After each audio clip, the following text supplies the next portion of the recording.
Major League Baseball. It's officially ended today. It's Wednesday, 10:30 p.m. It's very late. I'm on a sugar high right now from the Halloween candies. Point for the fit between Harden and Clippers. It's gonna come down to a point where like Harden's gotta be that playmaker and cannot be a scorer, because at the end of the day, James Harden shouldn't be taking the shots away from Paul George and Kawhi Leonard.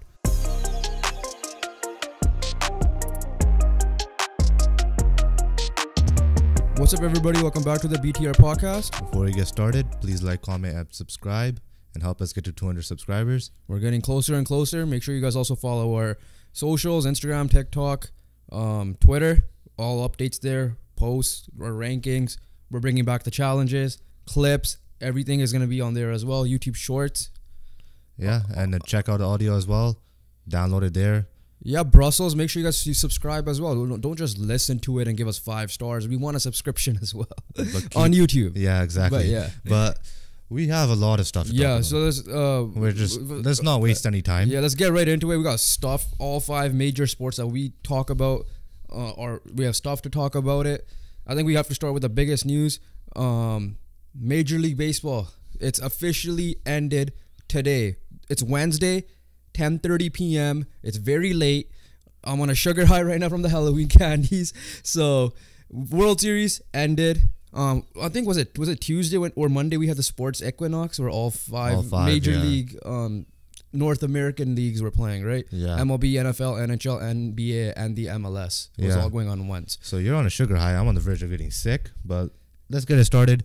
Game 5 was close until it wasn't.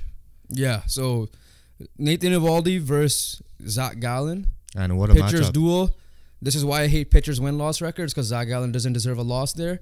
And obviously, as Jays fans, we know about Kevin Gausman with that. But it was like he gave up 1 run, I think. Yeah, he was no hitter into the seventh. Top and of the then 7th. allows a run. And then gets yanked. Kevin Kinkel comes in, does his job. Then he chokes. And then Paul Sewald chokes. Kevin Kinkel gave up. No, it was Paul A run or Sewald. no? Paul Sewald gave all 4. Oh, okay, never mind. It was all Paul Sewald. Okay, so if you guys are wondering, I know a lot of you guys are casual baseball fans here, because we could tell by record, by not lowest ratings and stuff like that. Game 1, which we'll get into in a second, because I have some thoughts on that. But I was right, you were wrong, but I was wrong on the number of games, and so we're technically you. Rangers in 5 was the final series. You had obviously D-backs in 7. I had Rangers in 6. One thing about this one though, Rangers were undefeated on the road all postseason long. And that's where I thought it would go 7, because Rangers only have 3 away games, whereas and they have 4 home games. But they won game 1, obviously. And then the best game of the playoffs, probably. Did they only won 1 home game this whole thing? Was the game 1? No, two. The one in Baltimore. Against Baltimore. Yeah. So, Corey Seager, World Series MVP. Adolis Garcia unfortunately got hurt in game 3, because he missed game 4. So game 3, Adolis Garcia and Max Scherzer both got hurt with tightness in whatever body parts they got hurt in. I think Scherzer's was like a back, and I think Garcia might be like oblique or something. And I don't know. The reason why I thought they were gonna win was Corey Seager and Bruce Bochy was my biggest one. Bruce Bochy and Simeon. Yeah, Simeon too. But I'm just saying, at least the guys that have been there, done that. I feel like those guys were gonna be enough to carry. And Simeon and Seager. Simeon's a vet too. Simeon and Seager. Shout out Marcus Simeon. I miss you. Yeah, I wish we could have somehow kept you. But yeah, Simeon and Seager, we were asking them to pick it up, and exactly what they did. Game 1 onwards, especially Seager, who was the MVP of the World Series. And when Garcia went down, I was like, okay, it didn't matter to me, because Seager's going to win him this World Series, and Seager did that. And as well as their pitching, Nathan Eovaldi, 5-0 in the postseason, 2-0 in this World Series. Their bullpen, Leclerc, Chapman, stepped up, right? Like they were all 3 of them. They were pretty crap in the regular season. Yeah, but at the end of the day, you needed 3 guys and just somehow get it to them. And the way your starters were playing, Montgomery and Eovaldi, and Scherzer was playing well until he got hurt. But as long as you could get it to those 3 guys, you have a chance of winning. Obviously, Chapman is a little bit on and off, but Spores was really good. Jacob deGrom, you were very excellent. Yeah, great Being a signing, by the cheerleader, way. probably. It was a great signing. But Helped them win the World Series. obviously, their owners spent wisely, and they brought in a guy who was retired. It was genuine. So Blue Jays called Dusty Baker, maybe. But it was genuinely like a MLB rebuild, like a rebuild like you do in a video game, because they were 100 loss, then they break 500 million for Simeon and Seager, get their batters. Next year, spent a lot of money on Evaldi and DeGrom and trade and Heaney for as well, and then trade for Scherzer, get all the pitching done. Yeah. And then World Series, and bring in the World Series manager. And Winning manager. Yeah. So it was genuine rebuild, like a video game rebuild. That's what they did, and it worked out perfectly fine. It's times like this where we started the podcast before the MLB season started, because I want my credit about the Texas Rangers. Yeah, I give it to you. Because I said that they would finish. Okay, now I'm gonna say this. You didn't say World Series though. I didn't say no. Okay, in the beginning of the year, no. Yeah, I said that. I didn't think they were gonna win it either. I thought one of the top NL teams would have won it. But I was saying beginning of the year, because when I was looking at all projections from experts or analysts, pundits, whatever, none of them had Texas like top. They had them fighting for third and fourth between the Angels and Texas, obviously, right?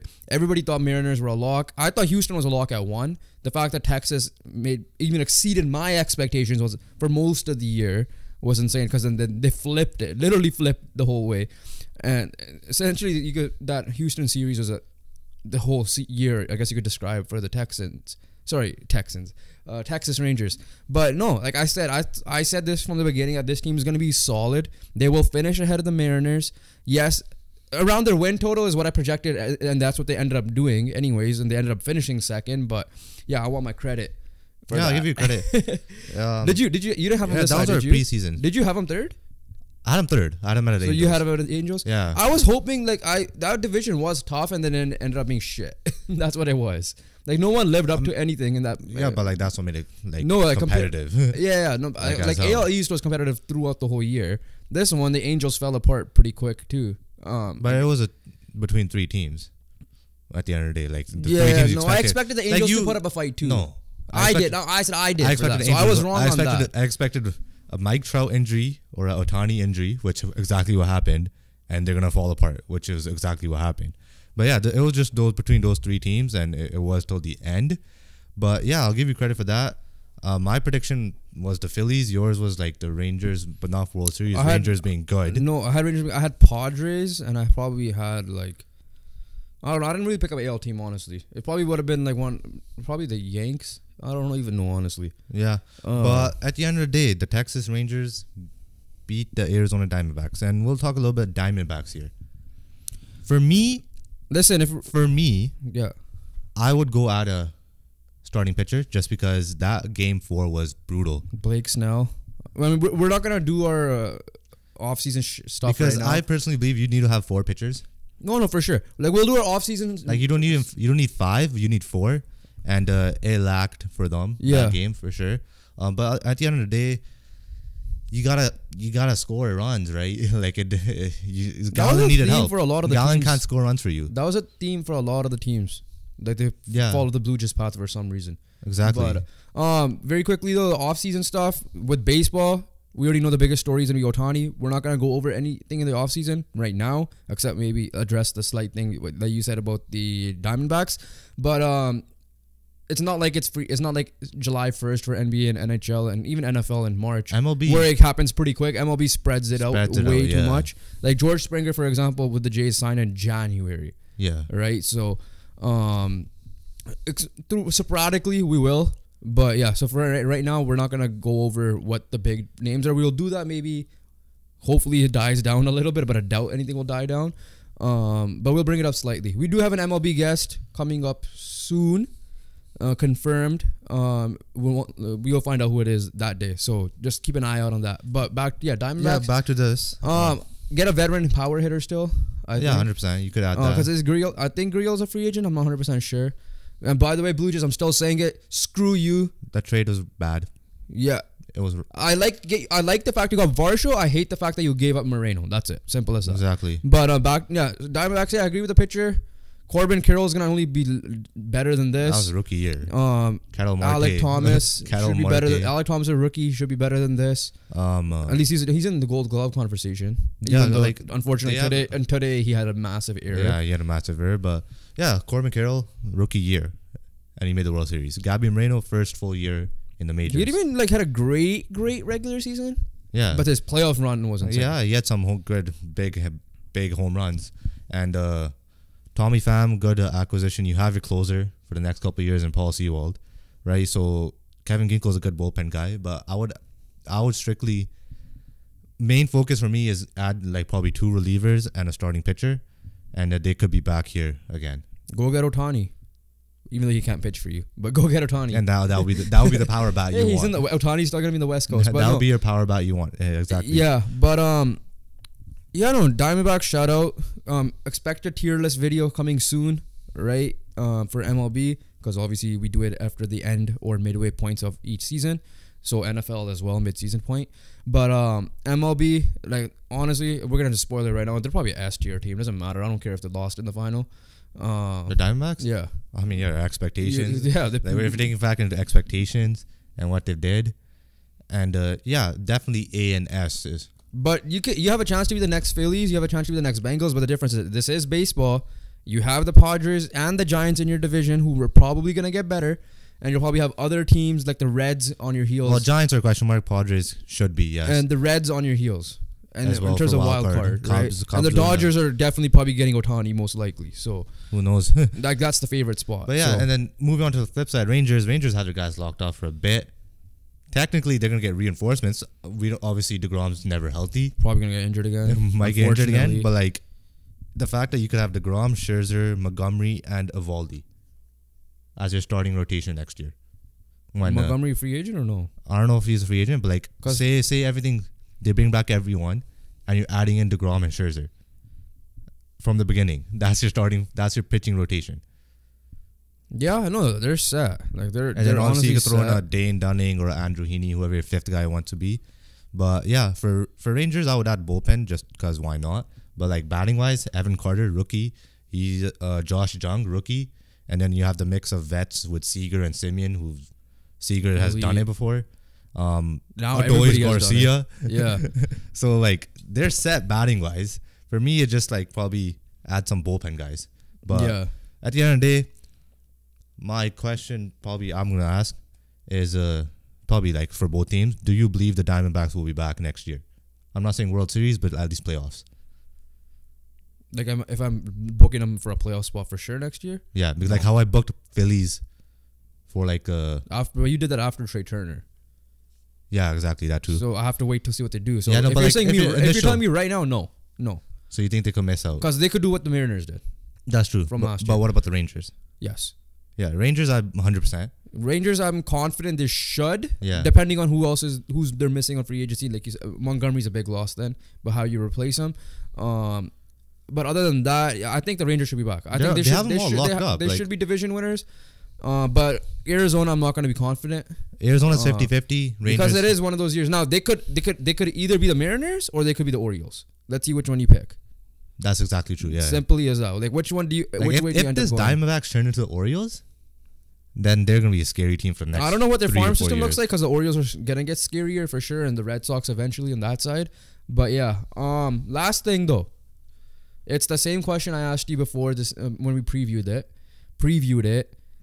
The ratings, watching it. Now we don't care. We enjoy this. Right? Game 1, we were at our mama's house before Jeevan went to the World Cup, or training camp for the World Cup in Indonesia, which we'll talk about later. Might bring on Peter Galindo again. Keep an eye on that. But you know they had the Canucks game on obviously because we're the only baseball fans. Shout out, by the way, another potential guest we might be bringing on wants us to talk baseball. Now, and this is like a guest like Pardeep, not like an analyst either. So yeah, like this to the point where like you guys are the only Punjabi guys we know that love baseball. So, but yeah, viewership was sorry, let me finish. We were watching it on your phone, like right beside us, and we screamed when Adolis Garcia essentially went nuts, yeah, right? Because we put it on after Seager, right? So, but yeah, go ahead. Yeah, so viewership was lowest. Was it lower? I think it was lower than the COVID year. Yeah, it might be. Yeah. So the COVID year, obviously, understandable. But this one, I guess, I don't know if it was the Texas, Arizona. It is 100%. It has to be. They were anticipating Houston and Philly, who are this close. Texas, even Philly. Texas and Philly, right? Yeah, exactly. But to that, I still say bullshit because I think, yeah, it's a lower viewership and it doesn't help when you have NFL on. It's still going to be king. You have NBA on. I just finished watching the Clipper game, which that's was why insane. we're starting so late. Yeah. Well, but they won't know that. But now you know, but they wouldn't have known that. Yeah, but that's right. I mean, I did say the time. But the earlier. game was insane. The game was insane. So the people are going to watch that. Canadians are going to watch NHL for the most part. By the way, shout out McAfee, got Gary Bettman on the show. And internationally soccer. So no one's really going to watch baseball. And unfortunately, it's two of the teams that you did not expect, right? Everybody probably wanted a Yankees, Dodgers final, whatever the case may be. But I think it would have been worse if it was not Arizona, but it was like Milwaukee. Because at least Arizona had the underdog story. And now it doesn't help except for game 1. And I guess today, the games were not close. Games 1, games 3, and games 5 were close. And the game yesterday was 10-0. So people obviously know by now. I turned the 10-0 game off. Like I just yeah, okay. And I don't get home till like 6:30, and the game started at 5. Yeah. By the time I got home, I'm like, all right, I'm gonna put the Canucks game on. Exactly, but yeah. So I guess it's just like the fact. It's not even like if it was like mid NBA season, mid NHL season, then the viewership should be higher. But the fact that NBA and NHL just started, everyone's be like excited for that. So obviously at the beginning, the focus will be on that. Yeah. And like you said, NFL is king. So if any games are on Monday, I mean, not this past Monday, just because Lions and Raiders, but yeah. Like if there's any games like I still think people tune into that game more. probably did. Yeah. Yeah, but exactly, it's like NFL is king. People are gonna watch NFL more. I personally watch NFL more as well. Yeah, so. to be honest with you, I did have the ending of that OKC game because it was on TSN against New Orleans, and then I was like, oh shit, I should switch back because it was that game at that point. It was a 1-0 game too, right? So hopefully with the new rules it helps to bring the casual fan more. It helped us. No, more more. Yeah, but I mean even us, like, we still tuned into the World Series last year and the year before, so us don't matter as much. No, but I'm saying like general, like I watched more baseball. Wait, we're bad examples because we still tuned in to watch 4 hour. Yeah, but Blue I'm just games. saying I watched more. Jeevan's baseball brother, for example, did not care about baseball until this rule came in. That's true. Yeah. So that's my point here, right? But I'm saying hopefully the rules help. Hopefully the rules help. Hopefully like people realize how good Corbin Carroll actually is, and he could be a superstar. Could be. I'm not saying he is. Could be a superstar in this league. Texas is going to be solid for the next few years, so make sure you guys tune into that. But yeah, it sucks, and I'm not going to argue against it. I would argue against people saying, "Oh yeah, it's because it's Arizona and Texas I ain't watching." That I say it's bullshit. That one, it's an underdog story. And unfortunately, the underdog story ended up in 5, which scares me, which is why I don't prefer an underdog story. It's exactly similar to the World Cup final. No, not even that. The Panthers and Heat. Panthers and Heat, right? Vegas dominated the Panthers in the final, and Denver dominated Heat. So that's the unfortunate part of the thing, but you still want to live by it, right? Because you'll still have that Cincy, even though they lost moment, or the Washington National moment. But yeah, that's the World Series. Texas wins their first one. First one. They were so close. Had solid teams in the past. So close. Too bad this guy down there where Jovin's sitting. Albert Pujols, but the big his what I found out today? Big guy was David Freese, but yeah. I think his first name is not even Albert. Or it's probably like. It's like I think it was Jose or something. I was about to say Juan, but that would be considered racist. He still said it. Huh? Hey, I didn't say it. I didn't see it. Because I was doing like Sporkle quizzes at work. And Jose Albert Pujols. Jose Alberto Pujols Alcantara. Hey, these names are wild, right? Yeah, no, a lot of the names I looked at, I'm like I don't know any of these 6 names long. Yeah. But yeah, so MLB season as of Wednesday has officially concluded. Off season should be starting soon.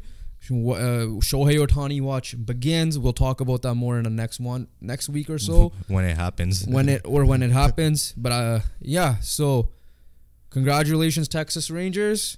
Shout out Diamondbacks. And let's see. Screw you, Blue Jays, because you disappointed me once again. Yeah, this time was more so than last year. For sure. But yeah, moving on. And yeah, 2 days ago. So What time is it? I better expect breaking news because Monday night breaking news Tuesday night. No, Monday night breaking news. 24 hours later, we did a pod. We were gonna sit down and do a sit down, but we were so tired and we had to set all this stuff up. And then Tuesday night, which we'll get into later, is we got more breaking news around 10 o'clock at night, 11 o'clock at night. Schefter and Woj have been working late. Like that's your hint about the sport. But we're gonna talk about NBA because it's probably gonna be the biggest trade of the year. Yeah. For now. 2 days ago, James Harden happened. 3 days ago from when you guys are watching. Yeah, James Harden happened. Obviously, we're late onto the scene, and I believe the trade officially got through today. But yeah, James Harden is out of Philly, and him and PJ Tucker. The Clippers got him and PJ Tucker. Let me pull up the full trade. Yeah, and obviously on the return, I think it was a first-round pick, Robert Covington. Who was the other guy? I forgot the other guy's name. He got traded. Robert Covington? No, sorry, the third guy on that Clippers got. They flipped him. Yeah. He had like a European name. Yeah. But yeah, so it was PJ Tucker, James Harden, essentially for Robert Covington, a first round pick, and I think there was one more guy, Marcus Morris. That's what it was, as well. Essentially, that's what. So the Marcus main deal Morris was. Remember, he was supposed to be in the original Kristaps Porzingis trade. Yeah. That fell through. He was the one. I don't know where he was gonna go, but he was gonna go somewhere. Trying to find the trade here. But yeah, quick thoughts. James Harden, for me, the fit, it will only work if he's gonna accept that he is a 3rd/4th option on that team. Because Westbrook's been good for the Clippers, so it's gonna be between him and Harden for being the 3rd/4th option. So quickly finish off the trade when I finish my point. And hopefully I don't forget it because this always fucking happens. Mom. 76ers agreed to trade the 10-time All-Star with PJ Tucker and Filip Petrusev, who got flipped, to the LA Clippers for Marcus Morris Sr., Nicholas Batum, Robert Covington, Kenyon Martin Jr., who they acquired earlier from Houston, a 2028 unprotected first-round pick, 2 second-round picks in 2024 and 2029, and a pick swap in 2029. Both teams announced Wednesday. The Oklahoma City Thunder are also part of the trade, sending a protected 2026 first-round pick to the Sixers in exchange for a 2027 first-round pick swap with the Clippers.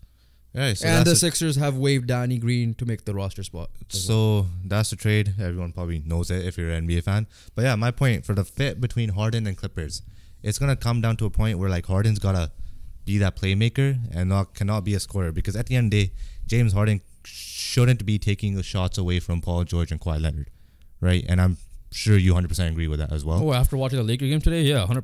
100%. Well, Kawhi Leonard in general. I'm talking about Paul George more so. As well. I have Paul George ranked higher than Harden. Yeah, Harden just find a way to facilitate this offense, play which make, he's elite at, which he's really good at, and that's never dropped for him. And then obviously the odd game you go off, take it, we applaud you for that. But recently, the last couple of years, your shooting percentages have not been great. So first things first. Because you're not the same scorer as you once were in Houston. Whoever is disgruntled star in any sport, call James Harden because he gets whatever he wants. That's number one. Literally, he went from Houston to Nets to Sixers to Clippers, all places he wanted to be. Next year, he probably wants to go to the Spurs, I guess. I don't know. But that's number one. James Harden has no excuses now whatsoever. After watching that Clipper game, and we'll get into how much higher they move up in the rankings now in a second. Like you said, I agree with everything. Facilitating is probably his main thing, which he did, and that was his more so role in Philly for a little bit. And in Brooklyn, well, because he was the time he got traded, he was he was more point guard. Kyrie admitted that he was a point guard. And he was in MVP conversations until he got hurt. And that's the other thing. You're also an injury prone guy, joining two elite injury prone guys. And I'm not gonna judge anything based on injuries. Rest is a whole different argument. That's a whole different case. But when it comes to the fit, it should work, right? If you accept the lineup, if you accept it, because clearly you haven't accepted stuff. I think the Philly stuff was more behind the scenes personal than it was on the court with Joel Embiid. At least I think. We also have to talk about the Sixers side of things here as well. But to complete the Clippers side, so I'm assuming their lineup to start is gonna be for another thing. You add PJ Tucker and That's you end wild, up yeah. keeping Terrence Mann and Norman Powell. Exactly. And you got rid of Marcus Morris, who wanted to leave anyways. Exactly. Like And Robert Covington, who's back to the Sixers and moves around. they in have trades. they have scoring, they have playmaking, they have defense, they have depth, they have the coaching. They have options with that depth. They have everything. They legit genuinely have like whatever you want for a well-rounded NBA team. They have that. Batum posted a picture. Except for injuries. Batum posted a picture of the Clippers 6 hours before or something, and then got traded. But yeah. Lineup's probably like, I'm assuming it's Russell Westbrook, James Harden, Kawhi, PG or PG, like whatever, 3-4 there, and then Zubac to start. But I feel like PJ Tucker will fill that role, or Norman Powell will come in and fill that role, or Terrence Mann will But come to in. start, it should be Zubac because someone's got to do a jump ball. Yeah. Well, Houston Rockets didn't care back then. Yeah, exactly. The other thing though is like if Westbrook's not on shit and he's doing whatever he can to ruin the game, or he's not shooting well, Harden goes to the point, you could adjust, right? So like the options are there.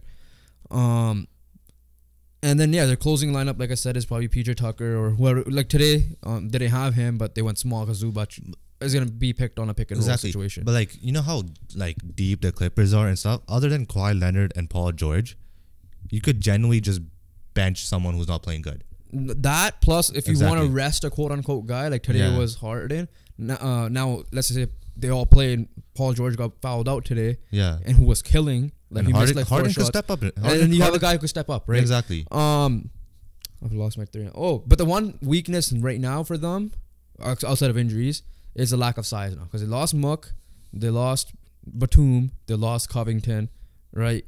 So they did lose a little bit of size. Now, obviously, Kawhi Leonard is an all-world defender.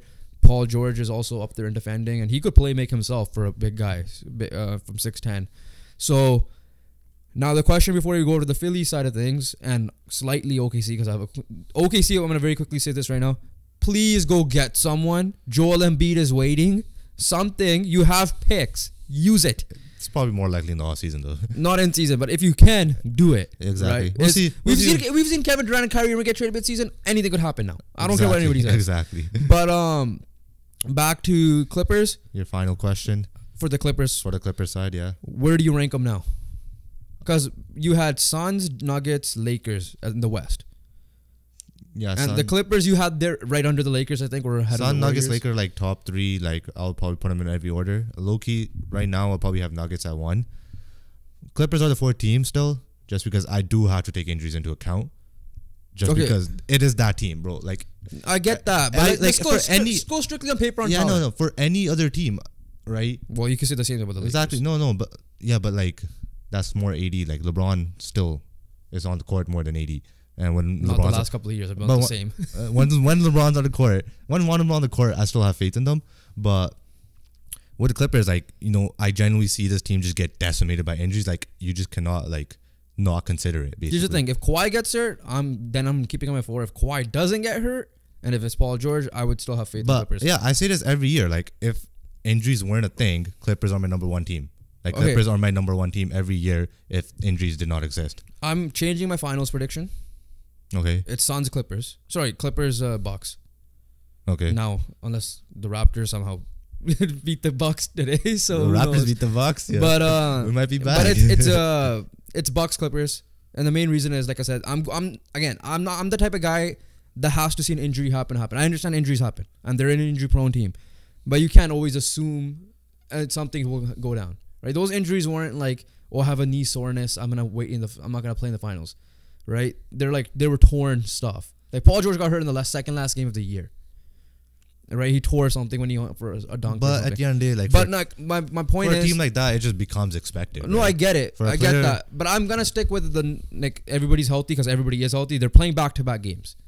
Now maybe that will cause them to get. Maybe that will cause them to get. It's also 2 weeks into the season. Maybe that will cause them to get injuries. Maybe that will cause them to get injuries because it's 2 weeks into the season. Yeah. Because their body load or whatever. But no, I'm going with the Clippers because with the Suns, again, we haven't seen Beal play yet. And defensively, Pardeep made a great point. I don't care about the point guard part. I think Booker is good enough to do that. But I need to see all 3 of them on the court together. And same thing with Harden. 2, which Harden are we going to get? Are we going to get playmaking Harden? Which I believe so. Or are we going to give Harden the ball, ISO, dribble, foul bait shot, whatever. Which is going to be boring costly. Harden. Costly. It's not boring Harden. It just annoying Harden. It's not the same Harden. Yeah. Right. That's what I'll say it was. Because Harden was that guy. Like everyone knows that Harden was that guy.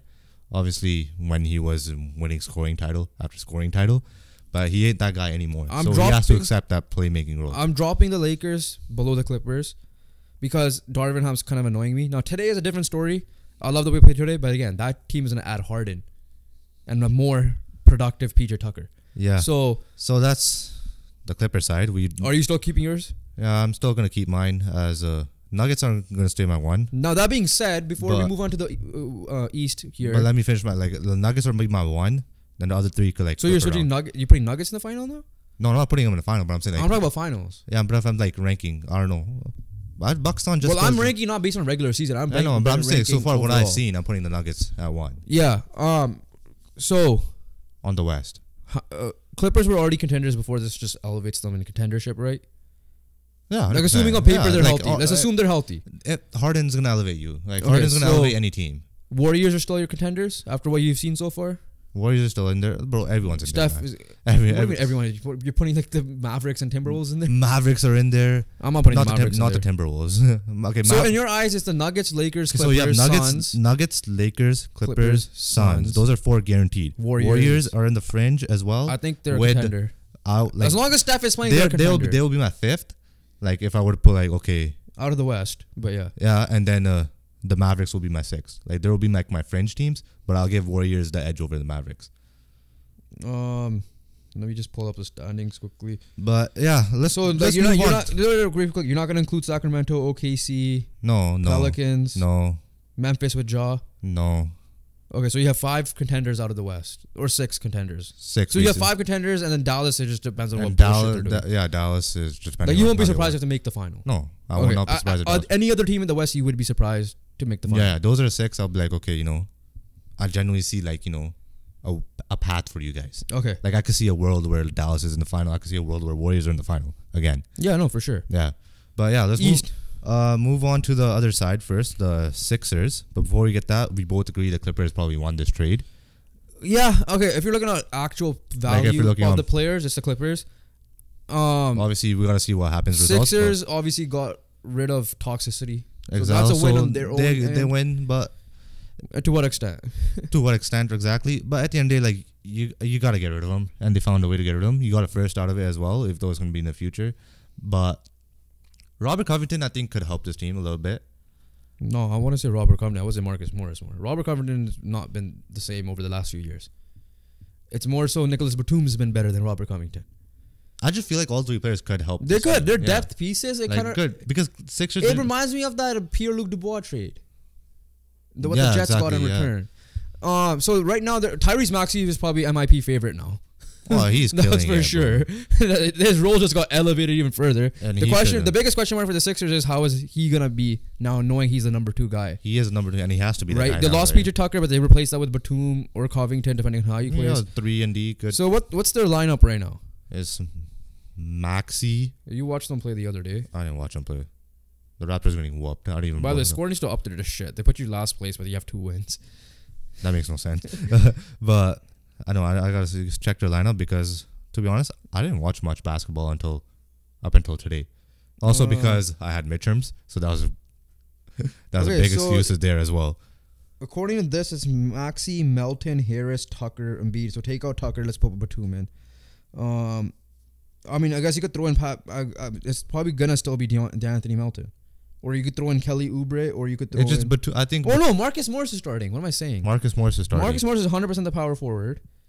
Tobias Harris will be small forward. Tyrese Maxey your point guard. So the question mark is: are you gonna go big and put in like a Batum? Or are you gonna I could see that happening. Or are you gonna go D'Anthony Melton, who's I think a big guard or a decent sized guard? Or you go pest mode with Pat Bev, or you go Kelly Oubre? But at the end of the day, Tyrese Maxey's role has been elevated, and honestly, I'm excited to see him because being that 3rd guy, he's a fun guy to watch. He's so fun to watch. I love the guy. He's so electric. He's so quick. He's so shifty. Could shoot. And he is a little bit small, so on the defensive side, he'll have a little bit of issues. But everything offensively, this guy has, and he has the skill set to be that number 2 guy. The question, he has a skill set, but he isn't the number 2 guy right now. So the fact that if you want to make, he is the number 2 guy because there's no one else. I mean to win a championship, he isn't the number 2. Oh yeah. I mean, I'm talking about that context now. He is the number 2 guy now for sure. He's still young, so he could still prove He it. could I'm not saying develop that. Yeah, like he has so much time. But the question is, you looked over to the Celtics, Jason Tatum and Jaylen Brown. Jaylen Brown hasn't really elevated himself to win a championship. Yeah, they're good enough to win it. That's a different story. But what this team is, if you want to make Embiid happy, now we don't know how much if Embiid put a stamp on the trade, like, you know what, yeah, get rid of the guy. I don't want toxicity and just give me whoever. But are you gonna make moves? Are you gonna flip one of these guys, and get someone?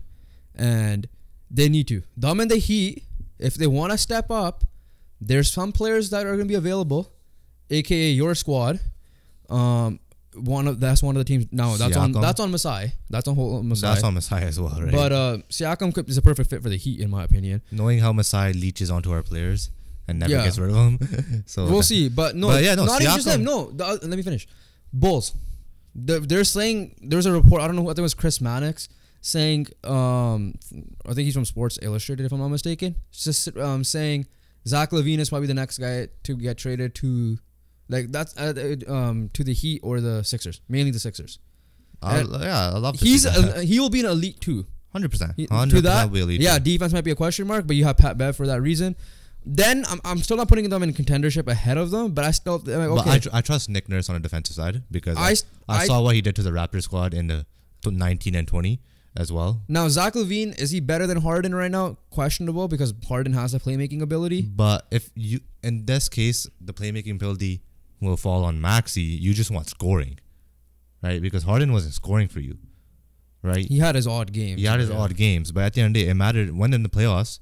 The games he lost was when Harden wasn't scoring. So my question to you is, if they do get Zach LaVine or even DeMar DeRozan, but I would say Zach LaVine for the stretch part of things, would you be surprised if they make the conference finals over the other two? Or are you dead set that it's going to be those two teams unless Sixers add Zach LaVine and Pascal Siakam, for example?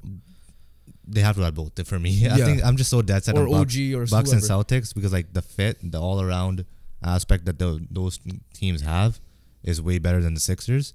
And like if the Sixers manage to pull off Siakam and LaVine, they're in the conversation 100%. I'm trying to see who else they could get. Like DeMar.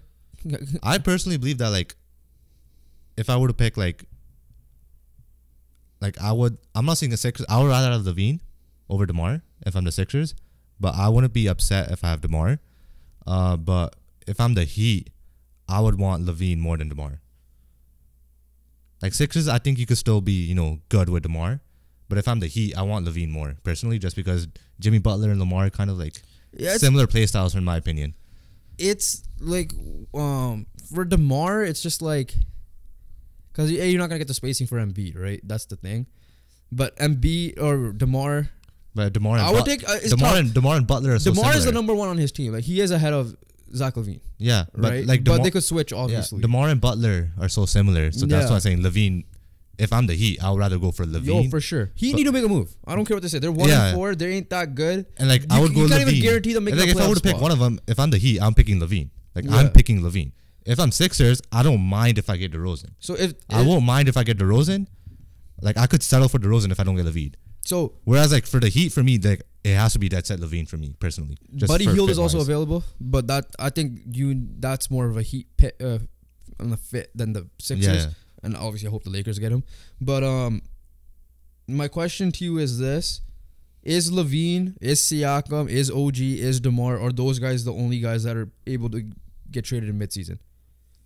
Yes. Because like I don't see a world where Cleveland, unless they somehow are shitting the bed, trade Donovan Mitchell. No, I don't see anything that happens. Because the reason why they will trade him is because he's on his last year of his I don't contract. see Mitchell. I don't see Luka. I don't see any of these guys moving, bro. Like all these big guys. Well, Luka ain't moving. I don't think Embiid's moving. I don't see Embiid either. They're all those are Embiid, Luka will be off season. Yeah. But right now Luka's 4-0, so who knows? Luka's not moving this year. But as well, if it's anyone, it's gonna be Embiid. But so out of the all-star caliber player, I'm not saying superstar. I'm getting Pascal Siakam. Well, you're a Raptor fan. You're not expecting them to get moved anyways. Huh? But I'm saying, like, if I'm any team that wants to jump into contendership, in the East especially, I'm getting Pascal Siakam. Yeah, no, so East, let's stick with the East. Yeah, because West, there are a lot of contenders. If I want to contend with the top two teams in the East, I'm getting Pascal Siakam. But it depends on the team. If Pascal Siakam is a Heat, I will elevate them back if they could add Buddy Hield for sure. Like then I'll put them back. If Pascal Siakam's going to help the Sixers, to put into that conversation. Pascal Siakam is going to help the Heat into a conversation. Pascal Siakam, Hawks. It just depends. I see the fit for Hawks, but I don't think Hawks. They're not contenders. No, they're not going to. He's not going to. It all depends on Trae Young. Here's the thing with Pascal Siakam though. He looks really good at the Raptors because it's built around him, right? Now this year's not really this year. Not this year. But I'm saying the past years. Pascal Siakam on the Sixers will be fine because who's the coach? Nick Nurse. Now I don't know if they have beef or not because exactly that's true. That's the other we don't know issue. if they have beef. Yeah. We don't know if they have they had issues. That's why it led to some stuff. Because if he goes to the Sixers, he's gonna know Embiid's ahead of him. Yeah, he's done it with Kawhi.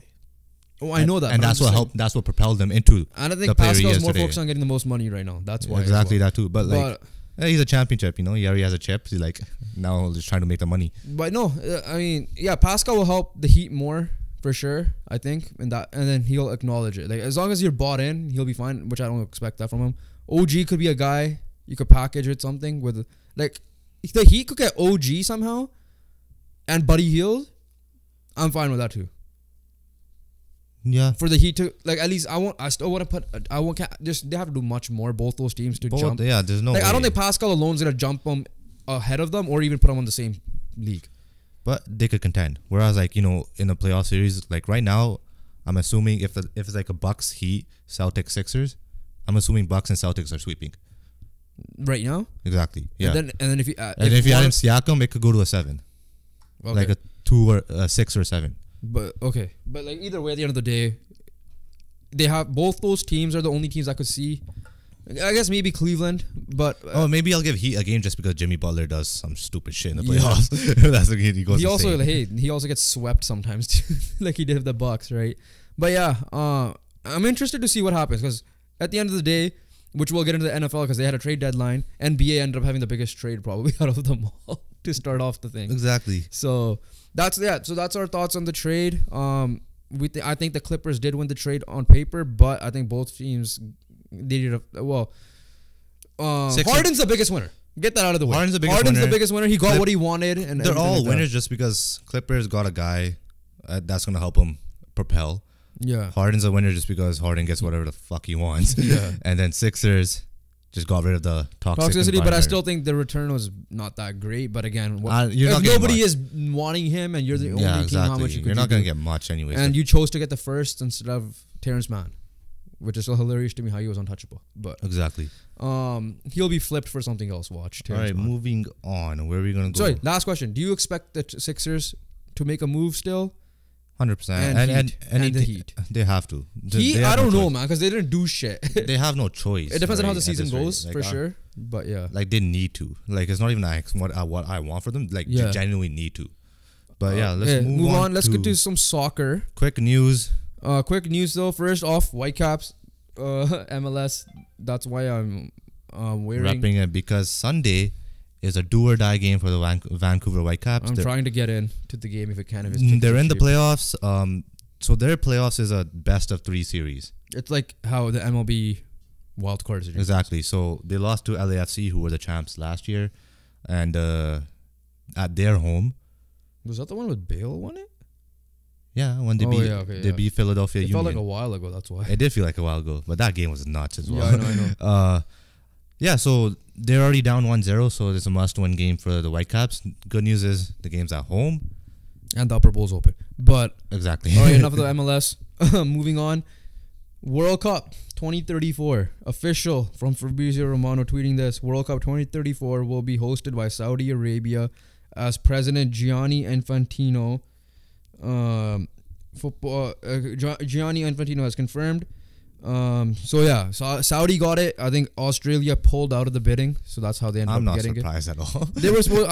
I wasn't surprised they didn't get 2030. I think 2030 went to one of the European teams. I think it was Spain, Portugal. European, yeah. I think it was Spain, Portugal, if I'm not mistaken. Wasn't 2030 the one that's going to spread out? Yes. Yeah, like Uruguay is going to have a little bit just because. So 2034 ended up being Saudi. Australia pulled out the bidding. So it's still a while away, but we'll see. I had a score update and it was just Lakers finally beat Clippers. I'm like, why can't it be breaking news?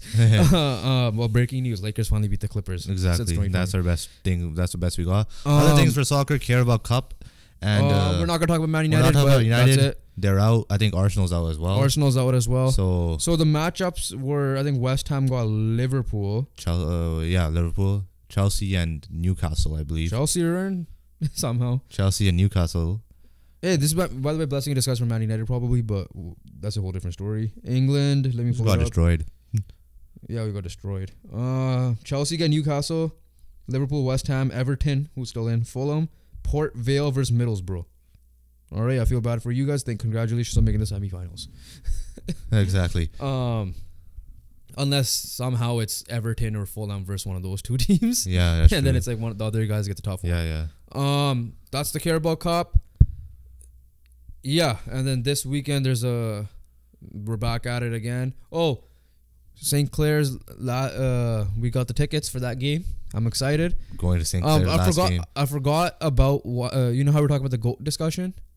I forgot to. You know how we said she's probably the GOAT. If only argument is Wayne Gretzky and Sidney Crosby, and no other sport really can kind of come close unless Andre DeGrasse goes nuts or whatever. Yeah.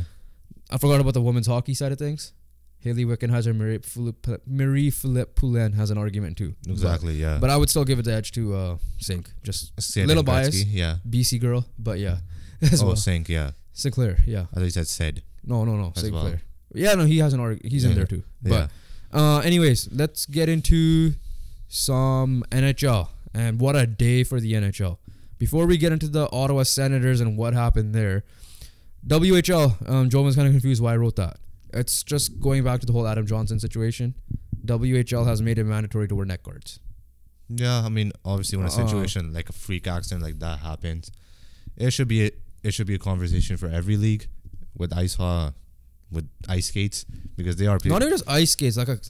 I didn't realize this. I think Gary Bettman on Pat McAfee show, I listened to it a little bit at work, said even the stick could even get you here somehow, right? Yeah, stick as well. Yeah, that's true. Obviously, at the end of the day, there's two ways to look at it, right? And this is something I would love to ask Greg Wyshynski if we could bring him back on, because obviously the unfortunate sad news happened after we recorded with him, but it's like, okay, if we talk to some players, like, oh, it's a freak accident, right? Like, why do we have to wear it? Blah, the odds on that happening. Odds on that happening are low, but at the same time, your life lost is equal to 1 million life lost at the end of the day. Exactly. So like, this could be anyone at the end of the day. Yeah, I get it. You're NHL players. That was in a weird league, and that one apparently they're doing an investigation. They believe the guy may have done it on purpose. I did see it from a zoom out position. So I didn't want to see it. I didn't want to see it, but it just came on my timeline. But it wasn't like it was zoomed in or anything. Yeah. So in a zoom out position, the way it was just a hit and the skate went up. It did look like he put his foot purposely near him, and apparently he has a history of doing some dumb shit. The guy who did it, if that was the case, get out of hockey.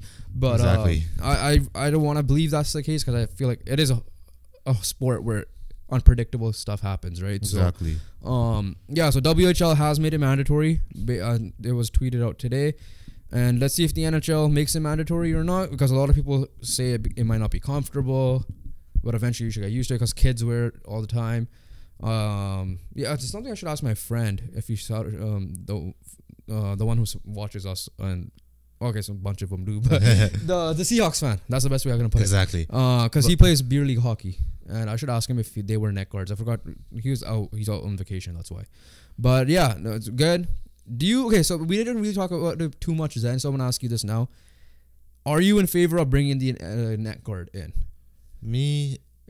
Keep in mind we haven't played professional. We never ice played hockey or anything, right? I personally, just because like I seen it, like now that you know it happened once, I'm just be like, I'm just like do it. I'm just the way. No, I'm gonna cut you off there. The death happened once that we know of. Yeah, but we've seen skates go up in the face and cut someone's like eye. Evander Kane's arm. And it could have, it could hit a vein that could exactly anything could happen, right? But like the neck obviously is the most, pivotal one, I guess, because right, there were no visors before. They made it mandatory. Exactly. There were but like to my point, like if I'm gonna answer the question, right? I've seen it now that it happened. From what I know of once, especially in someone lost their life because of it, I'm before it. Yannick, at the end of the day, like I'm gonna protect lives, right? Like the fact that this happened once, it could happen again. Yeah. Right. So for that reason, I'm gonna say I'm for the neck guards. If you're not comfortable, I don't care, because I value the life more. or if it doesn't look cool. Okay, I don't care about it. That's even more stupid. No, that's what they were saying, that some people say it doesn't look cool or whatever. Yeah. According to Hoffman and Brough. But, Yannick Hansen said, he's like, I don't know why we were told to take it off in the first place. Like, why it wasn't continued on from minor leagues and stuff. So, let's see how that goes. But yeah, so that's an update on that. We'll continue to see what happens with this situation. But moving on, Ottawa Senators, man oh man, their owner Michael Andlauer has like a 180 on them. Whereas guts the ownership, the team is doing solid. They're one of the teams that are considered a jump team. Aren't they struggling? No, they started off kind of hot. Yeah, like 3-1 or something. But yeah, they're struggling now.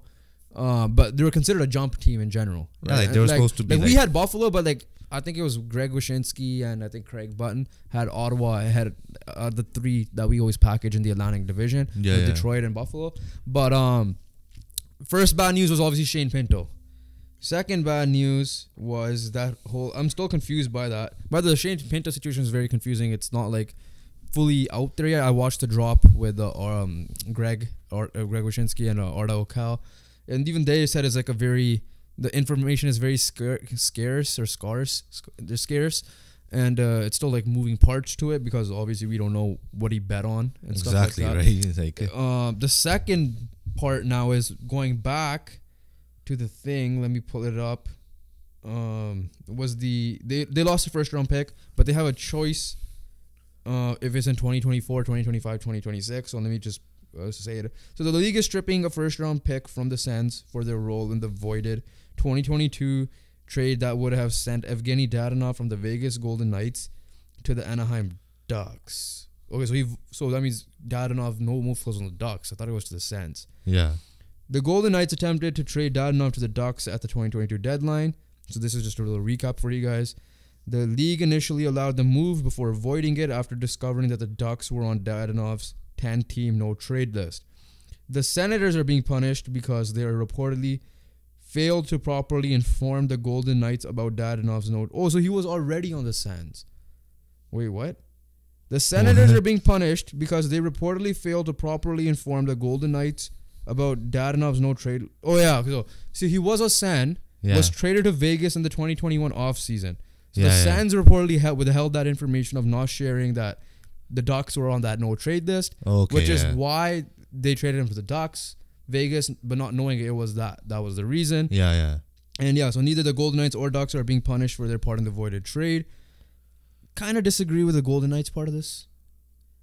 I guess I don't know. It depends. What, Golden Knights got punished too? No. I think they maybe should have gotten some type of punishment. But, okay, I think a first round pick. Like you should have all the paperwork. Do you think yourself. I think it's harsh, bro. It is harsh because like, first round pick for that. We've seen it in the NBA when like it's July 1 or now whatever the new time is for the NBA or NBA free agency, and then within 1 minute, Lonzo Ball signed with the Bulls.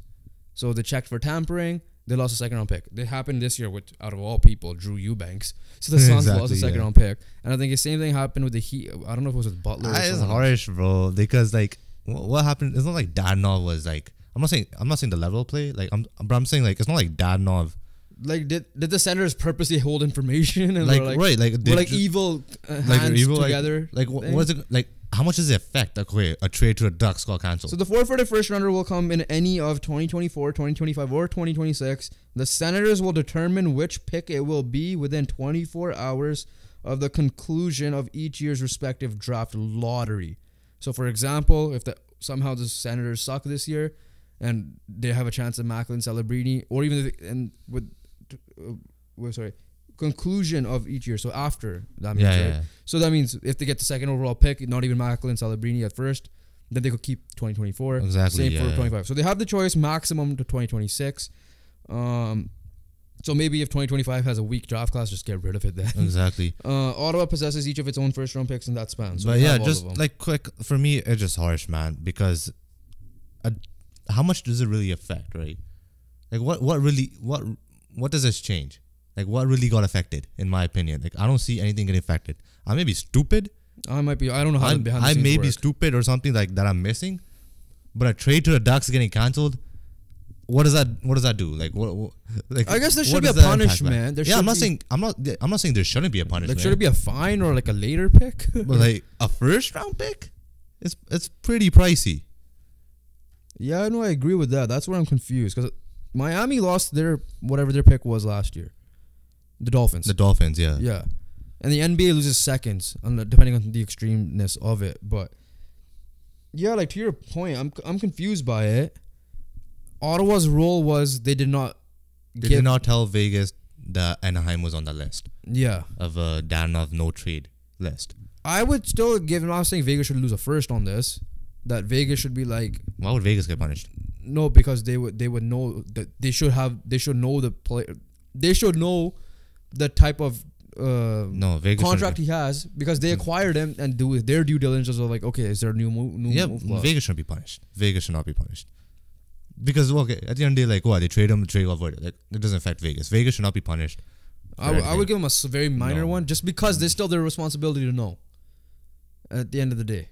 Now again, like I said, we don't know what's behind the scenes. Was it purposely withheld, or Vegas are smart and hid the information, or whatever the case is, and go after. No, yeah, but like if you're looking at it, like Ottawa didn't tell Vegas, Vegas shouldn't be punished, and nothing happens to Vegas just because they trade. But I feel like I feel like they should get the contract.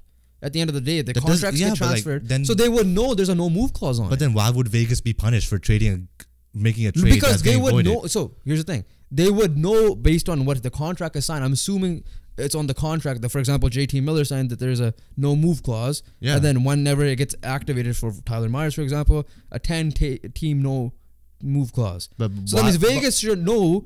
If it's like, oh shit, we don't have this. Yeah. We know if there's a no move clause. If they know, I'm speculating a little bit here.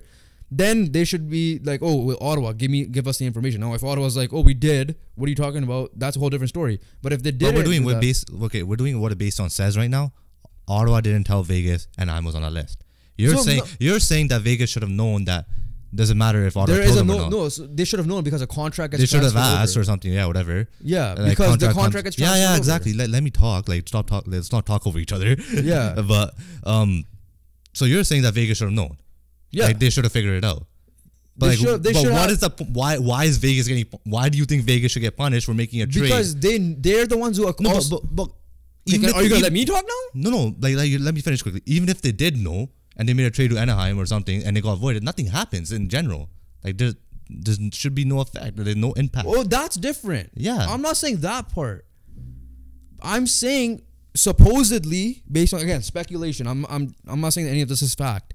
What I'm saying is Ottawa made that trade in 2021. Yeah. So Vegas owns the rights to that player. Exactly. Yeah. Okay. We're on the same page there. So the contract obviously goes to Vegas. We're on the same page there. Yeah. Okay. So Vegas should know based on that contract there's a no move. There's a 10-team no move on it. Correct? Yeah. So that means they should know like, oh shit, there's a 10-team no move. Let me go ask Ottawa. We don't know if they asked Ottawa or not. That's the speculation mainly.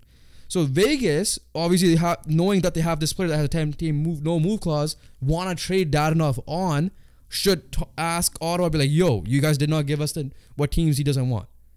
Right?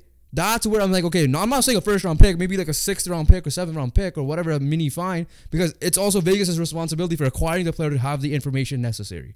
That's my point. Okay, yeah. So that way, yes. That way I could see it. But I was just confused. Like, okay, Vegas making a trade, and like, how does that affect? No, Vegas? I'm not. That's a whole different story. Yeah, like, if they're known, that's a different thing. They would. It would get like, even if they did know when they traded to Anaheim and got voided, like they still shouldn't be punished for that. Yeah, but I'm saying, and I get what I'm saying. Why Vegas maybe? Okay, yeah. So if that was the case, yeah, I can see again, I'm speculating. I don't know what the full details are. But I still don't believe they should be punished in my opinion because it's stupid. Sure, because it's still their responsibility. It's stupid. Like Ottawa, at the end, the responsibility, whatever. And I agree with you. Ottawa's but the responsibility is Ottawa to give the list. But we don't know what happened. Maybe Ottawa's like, bro, we did it. Like Vegas is like Gary. Yeah, that's a different situation. What the hell? Yeah, but like we're saying, what is reported is that Ottawa didn't tell them. Yeah, and the responsibility falls on Ottawa to tell them. Yes, more than Vegas asking. Because at the end of the day, when you're trading a player away, you gotta trade everything, the contract, everything. Yeah. You gotta give it to them. I agree with that too. Yeah, it's both ways. Like if you want to cover your ass. Yeah. So I guess that's what ended up the league probably ended up doing. Like, hey, you didn't give it, that's on you. Exactly. So yeah, okay, yeah, I see that part too. Which led to now the next part. This is the only time I'm ever defending Vegas. Senators then parted away because obviously this is a big deal now, and we'll get into the thing. Parted with their GM Pierre Dorion after 8 seasons. And this is big because he was already on the hot seat because there's a new ownership. And obviously, not Vegas, Ottawa has been struggling for the last couple of years ever since, 2017 or whatever it was when they played Pittsburgh in Game 7 in the Western Eastern Conference Finals. Yeah. After that moment, they sucked. Traded away Erik Karlsson. He made moves. He obviously got DeBrincat. Got rid of DeBrincat. So apparently Ann Lauer said Dorion resigned and was relieved of the duties. Obviously, I'm sure he got fired. I'm sure it's mutual. He got fired. But yeah. And obviously, Dorion was already it was going to, like, we wouldn't have been surprised if Dorion was getting fired no matter what happened. No. At the end of the year. The Pinto situation doesn't fall on Dorion. Oh, yeah, that's true. Because Ann Lauer did say, like, he's pissed off at the league for that. They're not giving him proper information and stuff like that. Exactly. When I'm buying the team, like, kind of let me know that, like, I could potentially lose a first-round pick. Steve Staios has been serving as team's president of hockey operations and will take over as GM on an interim basis. Former player, I remember watching him play. Yeah, so Dorion, obviously... Like, Dorion was already on the hot seat. And this is now an excuse to get rid of him. This is an excuse to get rid of him sooner. And exactly is a point. But one point I'm going to make, players and the coaching staff, this should not affect you. At the end of the day, to play on the ice, you got to get wins. And that's going to be on the coaching and the players. Exactly. So that's my point there. Ann Lauer said he wasn't informed of a potential penalty for the voided Dadonov trade, nor the investigation into Shane Pinto's 41-game suspension for gambling when he bought the team. So he was under the loop. Not really. He's like, I'm buying the team. Maybe because the club was for sale and they didn't want to disrupt the sale to make sure the seller got the biggest price possible, said Ann Lauer, who paid $950 million. And so they probably kept that shit low-key, which is also bullshit from the NHL side of things, depending on how long that Pinto thing was been going on for. After 4 years of seller, obviously Dorion made some moves. Claude Giroux, DeBrincat, like I said. All these moves that big money signing on Jonas Corposalo as well. So those all Ottawa. That being said, I think DJ Smith is also gone. Give him a couple more losses. DJ Smith is gone. I don't know how. This is way too early. I think it's gonna be like before All-Star break. DJ Smith was probably gone. That could be potential depending on the results, but I'm not saying a couple more losses. I think it'll be like weeks or potential month. Like, I don't think it's gonna be like. I don't think you lost next game, you're fired. I don't think before All-Star break, I won't be surprised he gets fired. Okay, that's a long time away. I won't be surprised. You said couple losses. Okay, true. That's what I'm trying to. The reason why I said couple losses is because there's a whole new regime. Yeah, and a whole new. They're both on short leash, right? Short leash themselves. So if anything, any excuses the ownership will come up, don't give them any. And at the end of the day, this shouldn't affect play. Like, the players got to perform. At the end of the day, the coaching staff's got to perform, and exactly. So like this shouldn't affect anything, in my opinion, when it comes to on ice stuff. Yeah, obviously on ice for sure, but behind the scenes, we know new ownership leading to a new GM wants their own head coach. DJ Smith is already on the hot seat, anyways, whether it was old or new regime. So I won't be surprised if he gets fired by the end of November, December. So Ottawa Senators, obviously we talked a lot about them. NHL very quickly. Jack if you want more Ottawa Senators, check out Alex Adams. Yeah, exactly. I think on the hockey news, just the 3 stars of the week, just because month our boys on it. That's why Jack Hughes, number 1 star. No surprise. Leading in points, probably favorite right now to win it. Number 2, who's also in the Hart candidate because of this, Elias Pettersson, hat trick on Tuesday, Halloween day. Number 3, David Pastrnak. Okay, I was trying to find it. Yo, the Canucks are good. It's funny. Here's the problem though. What? We play the Sharks that are winless. I'm scared. It's a trap game. I'm scared. We're losing. And we're in San Jose. We're losing. I'm scared. But I was gonna say this is like, it's weird to see that out of all the 7 Canadian teams, the Canucks have the least headache at the moment. Are they the best Canadian team right now? Like, okay, record-wise, maybe, yeah. Yeah. Record-wise, but, like, obviously in general. But I'm just saying, like, least headache, we're like, Toronto's always going to have a headache just because they're Toronto. Vancouver has a headache because they need to try to make the playoffs. Yeah, I know, but, like, at the current moment, look at Edmonton's situation, look at Calgary's situation, look at Ottawa. Montreal's not good. They're not going to be good. They're not going to finish off good. And then Toronto, obviously, you already know what their issue is. And then Montreal's 5-2-2, baby. Same record as the Canucks.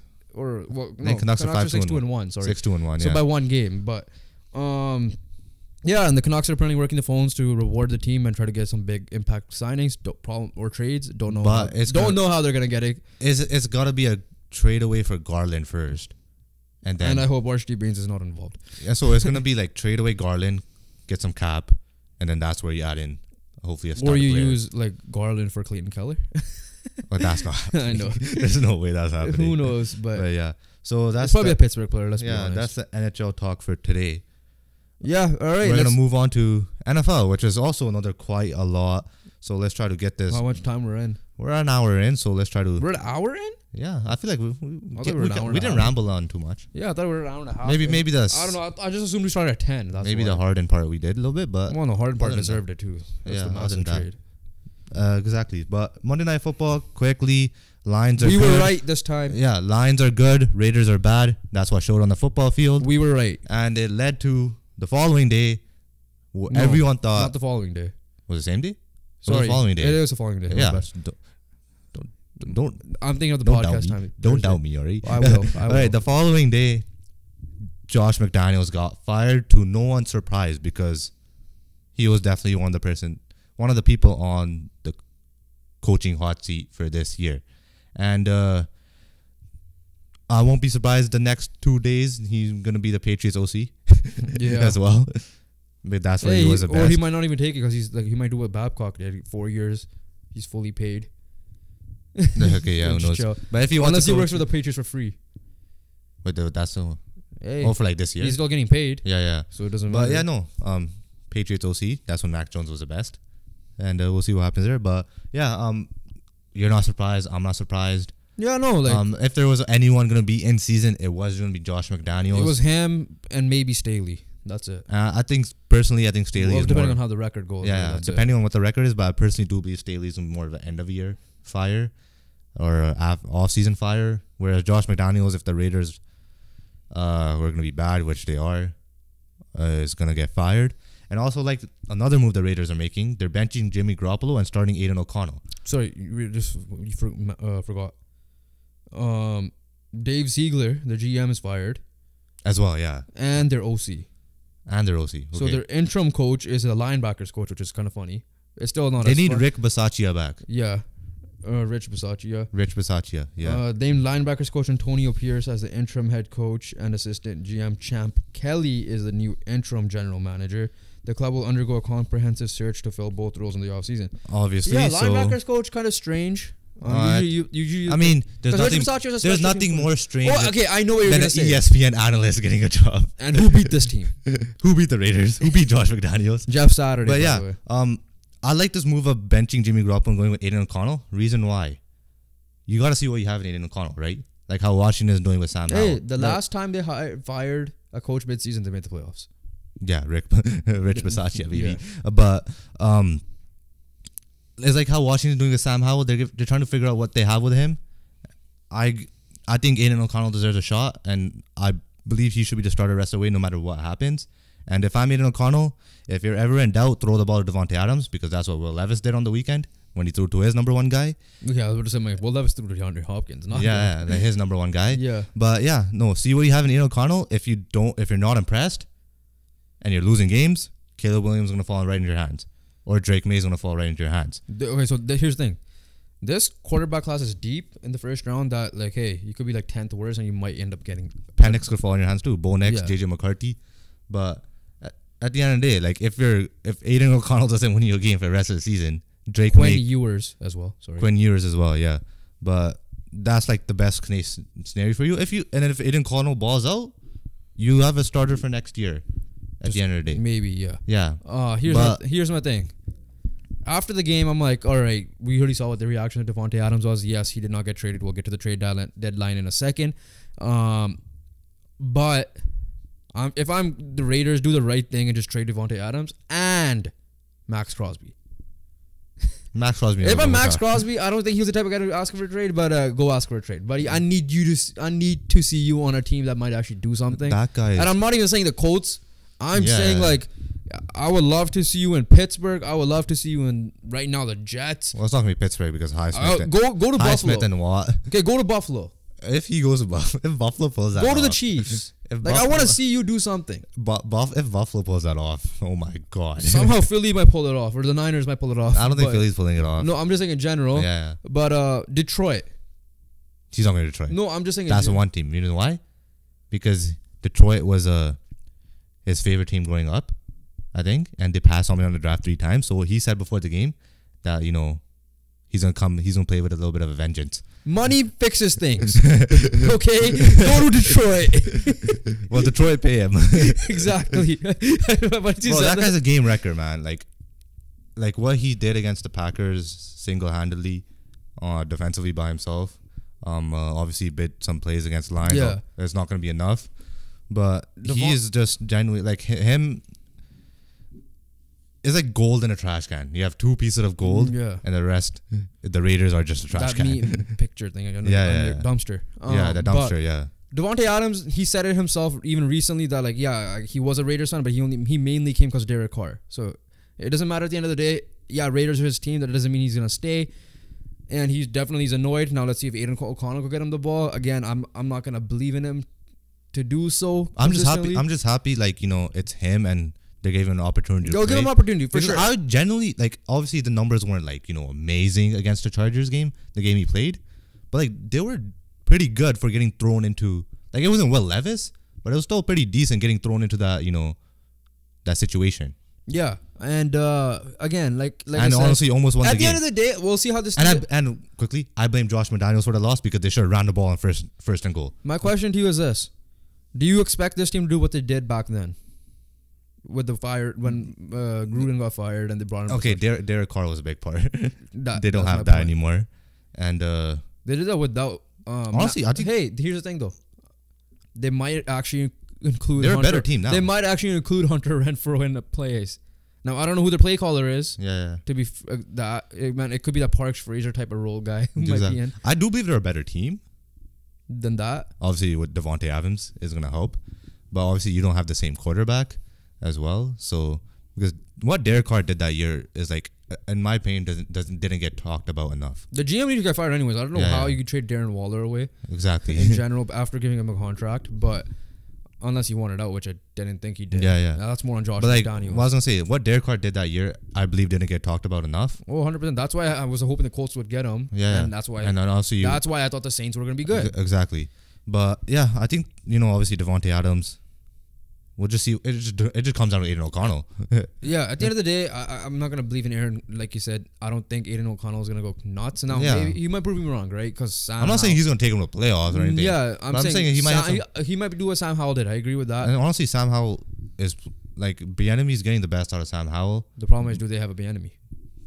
That, and the issue is Sam Howell's always getting sacked. Yeah, you're right. When you're in doubt, Devontae Adams is somewhere.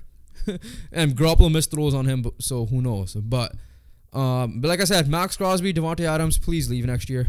This franchise is a joke right now. I need you both, especially Max Crosby. Please get him off primetime. Oh, that didn't flex one of the games. I don't know if I don't think it was the Raiders, but it was like some game. This decided not to flex.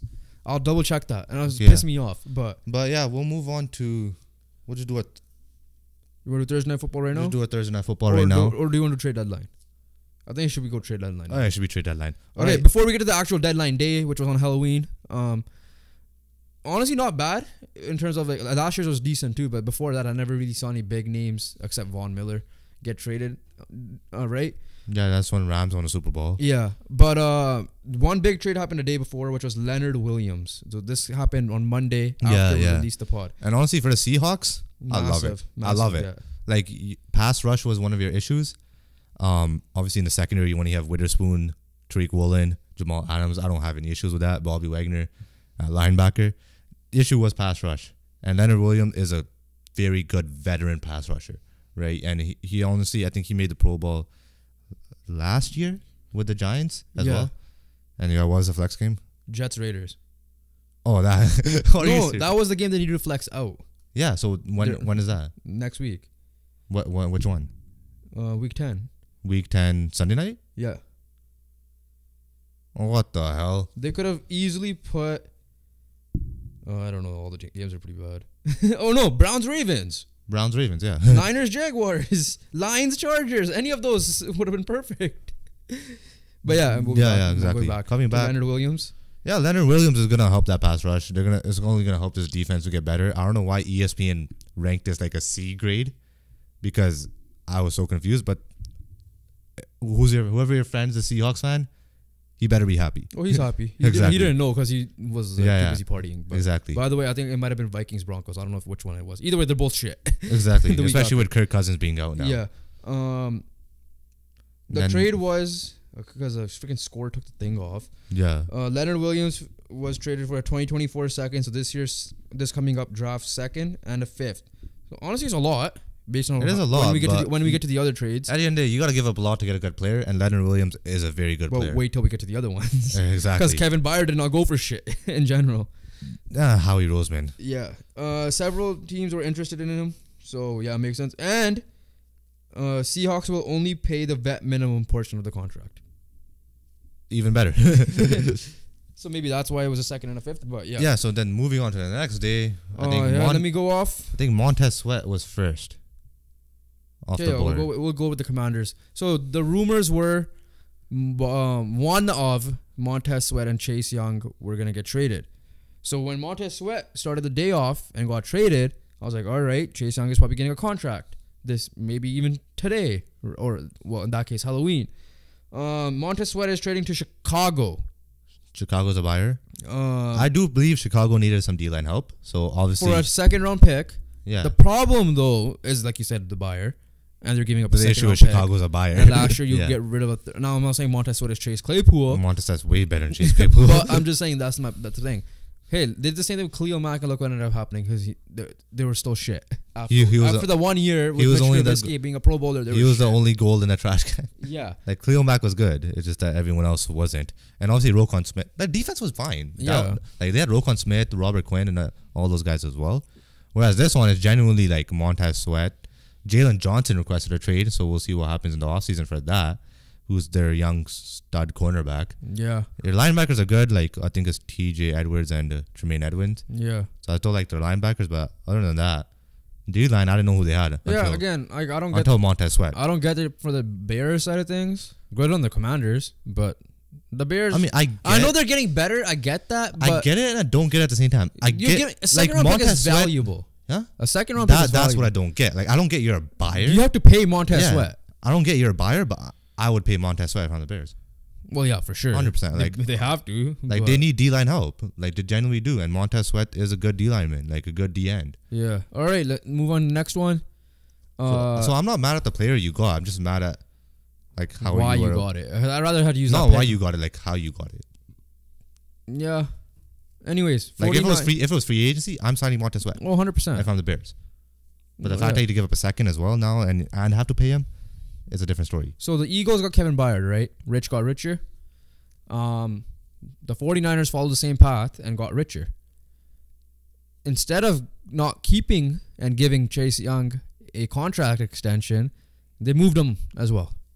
So the San Francisco 49ers acquired Chase Young, who was a second overall pick at one point, was arguably the number one pick. Arguably the best player in the draft. If Burrow didn't exist, he was going number one. Yeah, and in general, they said he probably would have been the best overall player in the draft. Yeah. Is sent to from the Commanders to the Niners for a third rounder. Just a third rounder. So just a third rounder is confusing me because again, this is the Bears. That's where the Bears part. I'm like, what the hell? Yeah. Because I think maybe Chase Young is a better player. I get it, injuries were the factor. I don't understand why you did not give him a 5th-year option. You need to look at it more. Yeah, so the 49ers are projected to receive 2 compensatory picks. He could still leave and get another compensatory pick anyways. Yeah, so it's not like he's going to be a 49er next year. Yeah. But at the end of the day, when you have a D-line of Chase Young, Nick Bosa, Eric Armstead. And listen, Wilkes has got to figure it out. And Javon Hargrave. Yeah. Like Wilkes needs to figure it out because defensively they have been struggling. The personnel is there. Your fantasy was probably killing you right now. But, hey, perfect spot. Yeah, I mean, Nick Bosa hasn't been the best. They're reunited, I think, from Ohio State days. Yeah, and if he's like Ohio State, that Niners team is going to be crazy. Exactly. And he'll probably get paid by someone. I believe in Chase Young still. I do too. Like that dude, and especially being with that duo with Nick Bosa is going to open up stuff for him and Bosa himself. Just stay healthy. Because the 3rd round pick, that's where I'm confused with the Bears. That's it. That's the only reason why That's I'm like confused. Bears give a second. Yeah. Yeah. That's what caused the confusion. But yeah, Chase Young, I'm excited to see this. Let's see the 49ers bounce back. They're on a bye week. And yeah. That's it for that one. Next one. Joshua Dobbs. You want to go with that one? It's a quick one. Joshua Dobbs. Obviously, I understand the Vikings got why Vikings are getting a quarterback, just because they kind of need someone to play the position. Okay, so this is where I'm confused.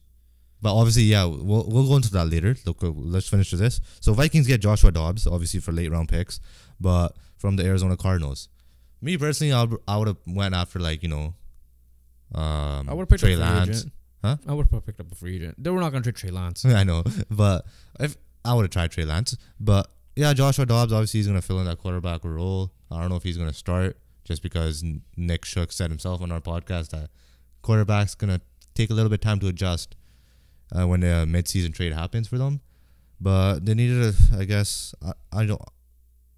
The thing that confuses me, obviously, which confuses you, was the next move they made, what they traded their offensive guard Ezra Cleveland to the Jacksonville Jaguars. So you take away his protection, and he's still going to compete with Jaron Hall for the rest of the season. Jaron Hall is starting this week. Makes sense. So yeah, Jaron Hall's another rookie. If you're saying Aiden O'Connell, you might as well see what Jaron Hall has, right? Yeah, you're 4-4. I get it. But I think the Detroit Lions are running away with that division. Without Kirk Cousins, right now it's like, and no Jefferson. Yeah, like the fact that they're winning games without Jefferson. Exactly, was surprising itself. Yeah. So yeah, they made 2 trades. One, they got a quarterback to potentially help them make a wild card spot because the NFC is weak. But on the flip side, you take away one of the protections. Now, and you made our rival be better. But exactly, that's probably another why we were pissed. So, by the way, that news broke while Doug Peterson was on Pat McAfee show. Yeah. But yeah, so on the Viking side of things, I thought they should have just stayed put and just see what Jaron Hall had. Sign a practice squad guy. I don't know, trade for Nathan Rourke. We're always gonna say that. But and then again, like you said, look, who knows? Kirk is out of contract. He's not gonna play next year. You might sign him to a vet minimum just to be in locker room presence guy. He ain't starting next year. That's guaranteed. You know what I mean? Like just bring him in like a Udonis Haslem role. Yeah. Just take up a roster spot. I mean, he could still play next year if he's still in the Vikings. I could still see him play next year. Yeah, but he's not going to be week 1 starter. Yeah.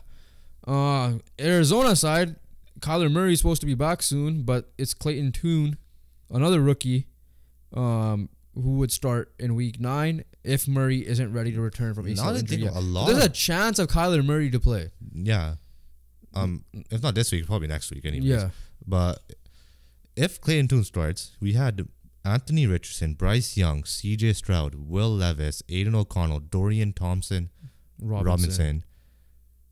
Potentially Jaron Hall. And potentially Clayton Tune. That's 8 rookies. So the only guy that hasn't played, I thought they had Hendon Hooker.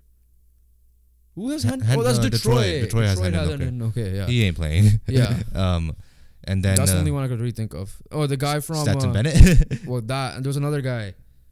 The guy from Stanford, Tanner McKee. I think he was a guy that was one of the second, third round. But if Tune and Jaron Hall play, yeah, that's 8. That's 8 rookie quarterbacks starting a game this year. Yeah, that's insane in my opinion, right? Like generally, there's probably 4 or 5 max. Usually, not even at times. Yeah, obviously, if you're looking at a lot of QB injuries, right? Yeah, if you're looking at Trevor Lawrence year, that's probably okay. You can understand why there's 5. Even though Trey Lance didn't play, so 4. Yeah. So yeah. Are we gonna have the argument of turf again? Because there's something ridiculous going on for sure. J.K. Dobbins out again, which I really feel bad for that guy. Kirk Cousins, Aaron Rodgers, J.K. Dobbins. Aaron Rodgers already back throwing on turf. J.K. Dobbins. All 3 of them are forming a club in a rehab. Exactly. Yeah. Yeah, so we'll see what happens with that. I'm just confused. I don't think Minnesota should have traded for anyone. I know they were talking about Jameis for a little bit, but we'll see about that. The next one was my guarantee was wrong because I thought Daniil Hunter. That's it. Those are the last. Those are the big ones. My guarantee was wrong because I thought Daniil Hunter would be traded. Daniil Hunter didn't get traded. Devontae Adams, Mike Evans, obviously. But those are the dream scenarios. But one we forgot. It just came to my head right now. Bills adding Rasul Douglas from the Green Bay Packers. And obviously with Tre'Davious White going down, you could use a cornerback. You know what a funny story with that is? What? I think Josh Allen, when they faced him, said like something like, "You suck, or you're a piece of shit," whatever. And now they're teammates. You know what? Another funny thing is Bills practice squad. You know what it said under? It said Rasul Douglas did not practice. Yeah. You know how I say reason? I saw that. Just got here. Yeah. Yeah. That was jokes.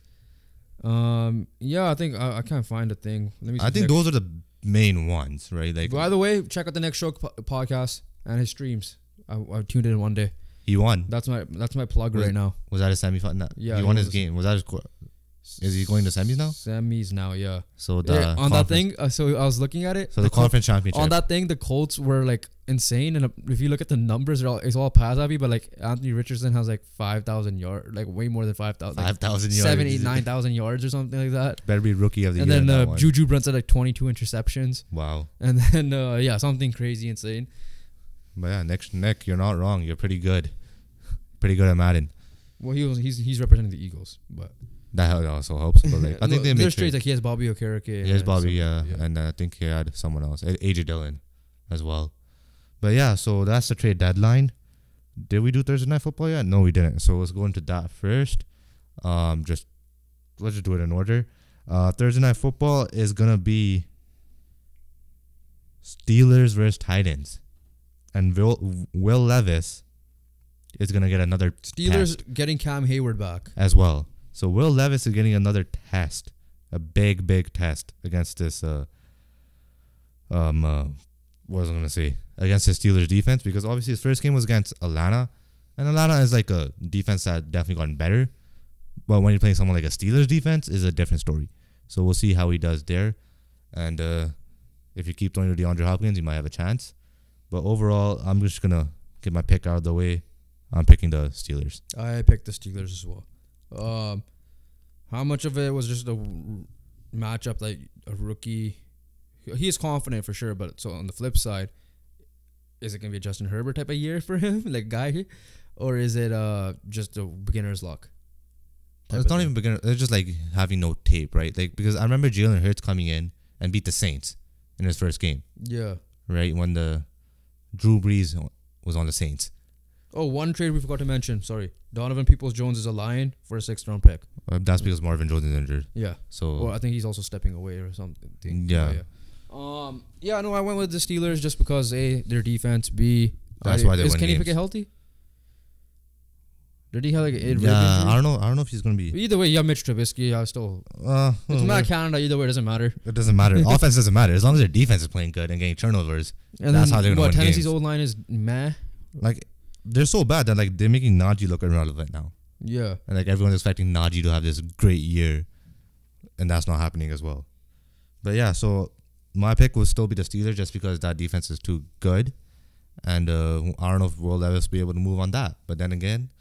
I mean, hey, you have Minka on the backfield. Crazier things happened. Yeah. Minka on the backfield.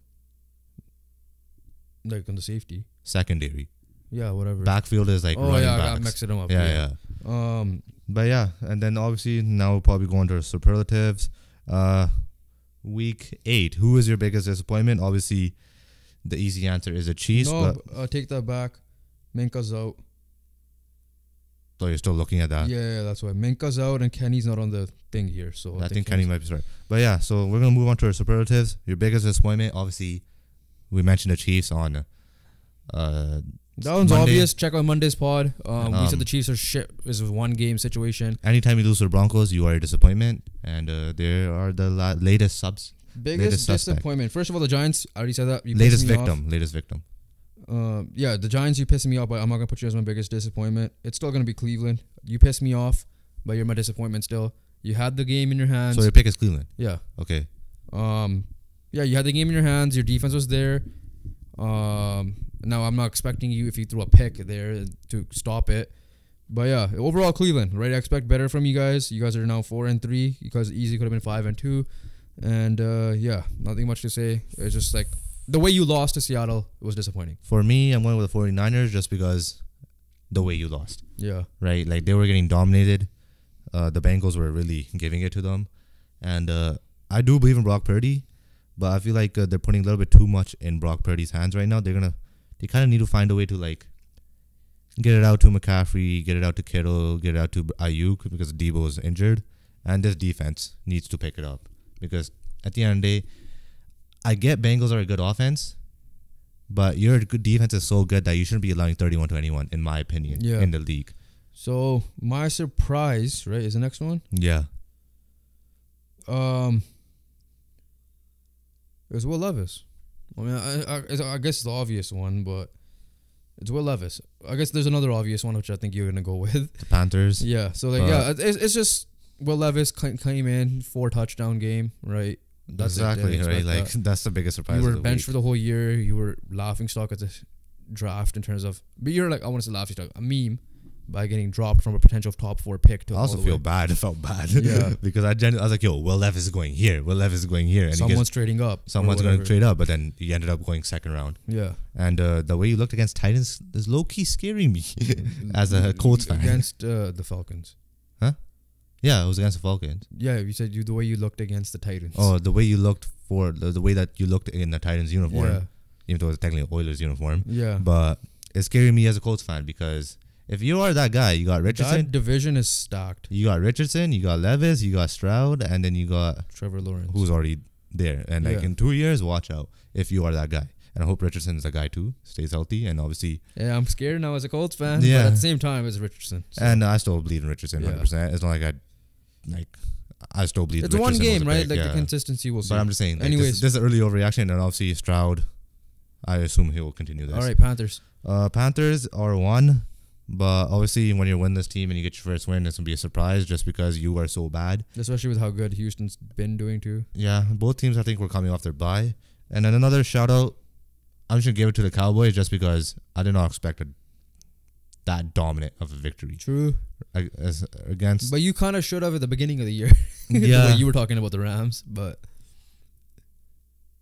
Oh, yeah, that's true. Yeah, beginning of the year. Beginning of the year, yeah. But, yeah, because I wrote out the Rams completely. Yeah. But, yeah, no, the way that Cowboys beat the Rams is just like, I was like, what the hell is going on? Like, if this just shows how inconsistent the Cowboys are. Because next week, after coming off a big week, obviously, they might lose a close one to the Eagles.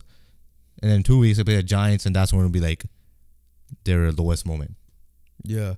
Because they're going to have that again because Cardinals is 1. Who's going to be their second one? It might be the Giants. Yeah. And, yeah, that's my surprise. Okay, speaking of the Panthers, can they carry a win streak? Going into week 9 now. Are we done with week 8? We're done with week 8. Okay, so week 9, we'll talk about Indy quickly. So, Panthers, can they get a streak going? Or Indy, can they end the streak? Frank Reich is not in town, so they're going to Frank Reich's town in Carolina. Unfortunately, no Anthony Richardson, but so we're not going to see that rookie. So we're going to see a lot of check down, potential deep pass. Please give the ball to Jonathan Taylor game. More, yeah, trust me. He's getting back, bro. JT is getting back. He's getting better and better each game. I did pick Indy to win, but I won't be surprised if Carolina wins because it was like that Jacoby Brissett year. Now I get it, this is a different coach because that time it was Frank Reich, where it was like easy, predictable offense where it's two run and try to get the Steichen is different, but he also overthought last game and did not give him the ball. Yeah, I know, but at the end of the day, you still put up 27 points. Yeah. Steichen's not the issue. The offense is not the issue. Oh, I know. I'm just saying the offense is we all know what the issue is. And it is this secondary. And Gardner Minshew. And Gardner Minshew throwing a pick. Yeah. And fumbling and doing whatever else. Fumbling mainly. And we're doing whatever else to turn over the ball. But we all know Bryce Young might have 350 passing yards this game because our cornerbacks, after Juju Brent and honestly Jalen Jones, which we're already putting too much on them because they're both rookies, are very questionable. And obviously Kenny Moore, but I'm not going to consider him just because he's more of an inside guy. Kenny Moore might need to go on. Goss, I'm looking at you, but Kenny Moore might need to go wide receiver and put in like Nick Cross. Wide receiver? So you mean sorry, on the outside? I'm tired, man. On the outside? The sugar's wearing off. Yeah. On the outside, and like a guy like Nick Cross might go nickel or whatever the case may be. No, we'll see what happens there. But at the end of the day, Kenny Moore is having a resurgence year himself. And the reason being is because he's in the slot. Yeah. So I don't know if you're going to really change what's really, you're not going to fix something that's not broken. I don't know what the hell. But if no one could guard the white outside guy, you might have to put your best. I mean, you have Jalen Jones there who's having pretty. Yeah, but on the other side, who's there? Daryl Baker's shit. I don't know if Juju Brent's the other guy's been bad. I don't want to say his name anymore. I forgot his name. Tony Brown. Or you made me remember it for no reason. I think it's Juju. I don't think Juju Brents will be back. I don't know either. I think he'll miss one more game. But yeah, for this game, Bryce Young could have 350 passing yards. All right. Game of the week. Many options here. Briscoe. There's Bills Bengals. There's Cowboys Eagles. There's Seahawks Ravens. There's Dolphins Chiefs, which is in Frankfurt at 6:30 in the morning. So I'm not gonna get up for that. I need my sleep. Exactly. But our collective one that we decided to go with is the Bills Bengals. Couple of reasons. Just a rematch. That was my number one reason. Number 2 reason. The Bengals are actually decent right now. 3-game winning streak. The Bills are up and down. Inconsistent. Like the Cowboys. Yeah, and it's Sunday Night Football. So if we get a good Bills and the Bengals we've been getting the last 3 weeks, it should be a absolute insane game. Yeah. But if we're getting what we got in the last year's playoff, which was an inconsistent Bills and a good Bengals, then the Bengals are going to easily win. And obviously, if we get Bengals week 1 Bengals and the week where Bills beat the Dolphins, and obviously Bills are going to whoop the Bengals. So there's obviously three possible things happening here. I really hope it's that we get a good Bills team and a good Bengals team. Like Bills against Dolphins, like that Bills team versus the Bengals from last week. I really hope, because I don't think we really had a good primetime game yet. Yeah. All right, I'll go first.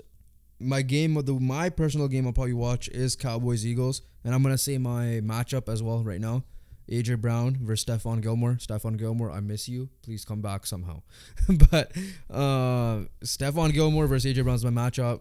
Obviously, the main reason is the divisional factor. 5-2, 7-1, right? So 1.5 game difference. This could obviously help the Cowboys. I did pick the Eagles to win. Game?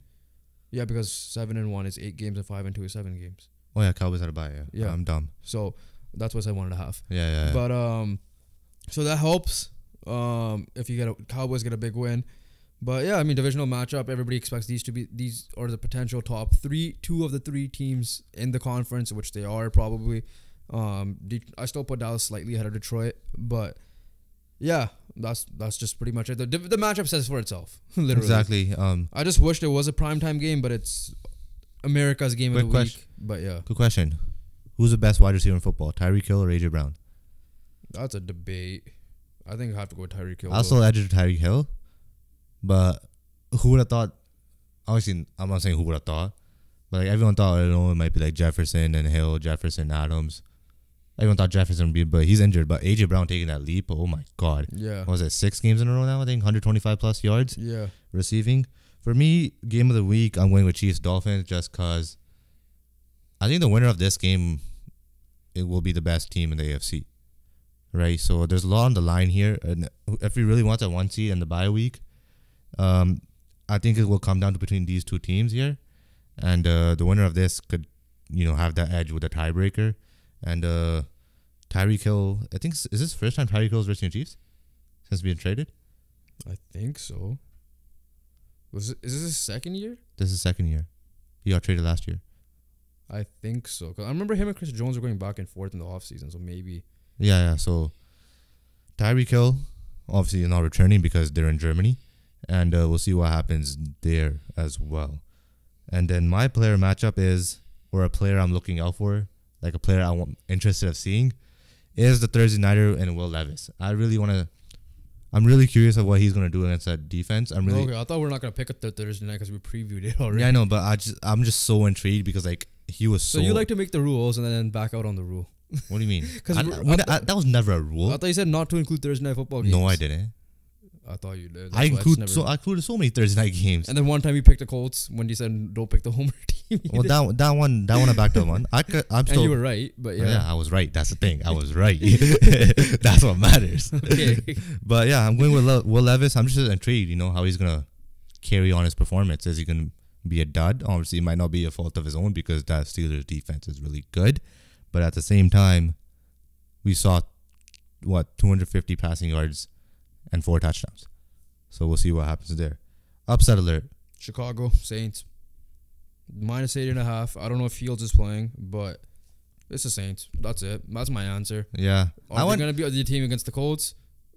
Is Montez Sweat going to play and go off? We'll see what happens there. I want the Colts. Actually? I don't think that's big of a thing, though. It's not how. What's like not according to even a this, spread. Seahawks and Ravens are big time favorites of the Seahawks. I think that's a good one for you to pick. Yeah, I just want. I'm telling you what to pick. No, you're not. You're picking the Seahawks and the Ravens. All right, you could explain that for me, but I'm just Same picking the reason. Colts. Like Seahawks are a good team, Yeah. and they're division leaders. I'm picking the Colts just because Bryce Young might throw for 350 passing yards, 400 potentially, maybe in 500. We'll see what happens, but Jets is also Frank Reich. I'm just going with a little bit of a storyline as well. Yeah. Does Frank how much vengeance does Frank Reich want to really beat up on his old team that fired him for Jeff Saturday? I didn't go with that one because Homer, but They fired 8.5 on the Saints on the Bears. It makes sense. Yeah, But we've seen what the Saints have been. they fired him for Jeff Saturday. That's hilarious. That's so funny. He might be Hey, pissed off. we might be right because he finally got a win. This is his first Frank Reich win as well. But That's it? that's it. You have college football. Oh, yeah, college football. So we're approaching near the end, and the first official rankings have come out. Before, it used to be the AP rankings. So the selection committee submitted a different order than most recent AP poll. There's a new number one. This is actually the official number one. Well, now, yeah. Because the AP poll isn't like Yeah, the same. okay, yeah. So Ohio State is number one. Yes. Michigan is Georgia is number two because they I'm reading the sentence off. Yeah. They're both 8-0. Michigan also 8-0 at number 3. Florida State at number 4. So the top 4 is the same. The only flip from the AP was the 1 and 2. And they're all 8-0. Georgia has steamrolled the opposition. I don't think they really had a competitive game with anyone. But It reminds me of the are year. they all 8-0? The Huh? top 4 are they all 8-0? Yeah, that's what I'm trying. Ohio State had bigger wins. Makes sense. Yeah. Notre Dame, I mean, Penn State. Ohio State's gonna face Michigan at one point. We'll figure out what happens. Yeah, with that game, I was gonna As bring well. it up.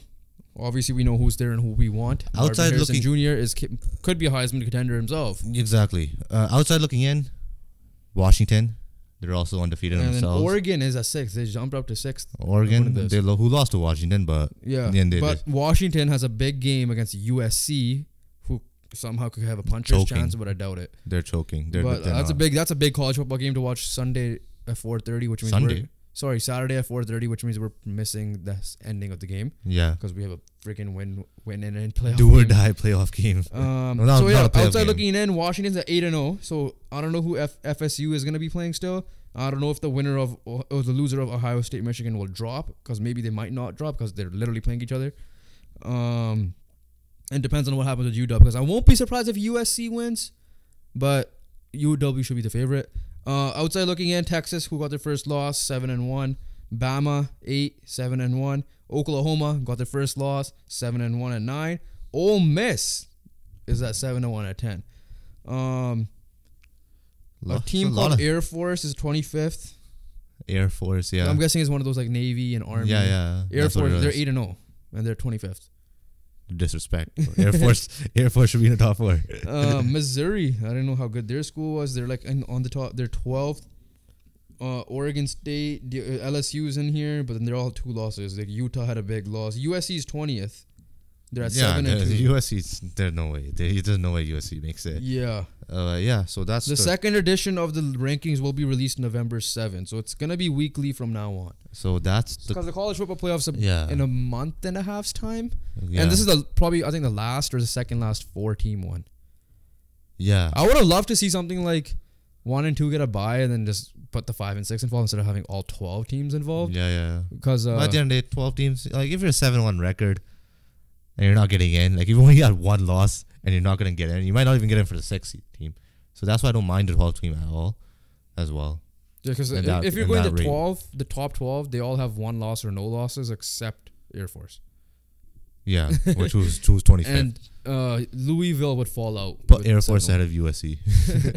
But yeah, so that wraps up our pod today. Yeah, so as always, expect an NFL tier list mid-season rankings soon as well, maybe after the MLB one. But yeah, like we said, check out all the guest podcasts. We have some few lined up coming up, trying to work behind the scenes here. We gave you a pretty good weekend last weekend. Not promising you that this weekend, but probably not happening this weekend. But tier list should be out. 2 tier lists should be out this month. Once again, we're close to 200. The month has passed, so can we get it mid-month? We failed again. Yeah. But no, long pod is almost like an hour 40, 45, but a lot of news. All right. This is the big sports day. For us, World Series is officially ended, so MLB no more MLB. No more MLB until Ohtani goes somewhere. Exactly. Or any rumor that pops up. But once again, we appreciate you, everybody, for watching. Make sure you guys like, comment, and subscribe. Follow all our socials. Download and give it a 5-star rating. Yeah, so appreciate once again. And we'll catch you guys on the next one. Peace.